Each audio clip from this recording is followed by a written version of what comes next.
আমাদের সঙ্গে সরাসরি যুক্ত হচ্ছেন সহকর্মী আব্দুস সালাম বাবু।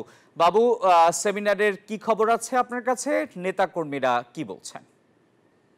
তারুণ্যের সেমিনার ইতিমধ্যেই শুরু হয়েছে। প্রধান অতিথি বিএনপির জাতীয় স্থায়ী কমিটির সদস্য নজরুল ইসলাম খান মঞ্চে উপবিষ্ট হয়েছেন এবং মঞ্চে অন্যান্য অতিথিবৃন্দ উপস্থিত হয়েছেন। আজকের এই আলোচনা সভায় উপস্থিত হয়েছেন জাতীয়তাবাদী গণতান্ত্রিক আন্দোলনের চেয়ারম্যান ববি হাজ্জাজ, অস্ট্রেলিয়ার Sydney water strategic analyst doctor Faisal Kabir Shuvo, সাংবাদিক ও গণমাধ্যম কর্মী কাজী জেসিন সহ অতিথিবৃন্দ এখানে এসেছেন এবং বগুড়ার সহ রাজশাহী এবং রংপুর বিভাগের প্রতিনিধিরা, তরুণরা কিন্তু আজকের এই সমাবেশে উপস্থিত হন।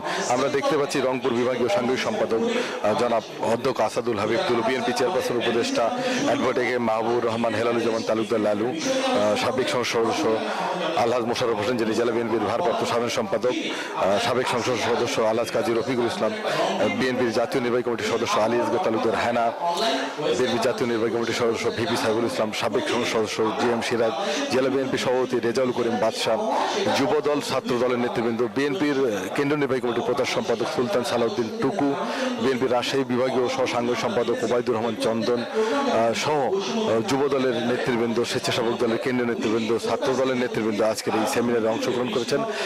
রাজশাহী এবং রংপুর বিভাগের সহস্রাধিক তরুণ আজকের এই সমাবেশে অংশ নিয়েছেন। বিএনপির ভারপ্রাপ্ত চেয়ারম্যান তারেক রহমানের নেতৃত্বে আগামীর বাংলাদেশ গড়ার যে প্রত্যয়, সেই প্রত্যয়ে তরুণ মেধাবীদের তার সম্পৃক্ত করার লক্ষ্যে আজকের এই সেমিনার।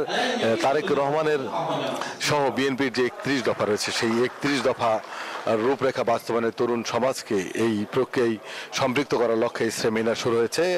এই সেমিনার চলবে এবং নেতৃবৃন্দ বক্তব্য এই ছিল বগুড়া থেকে সর্বশেষ।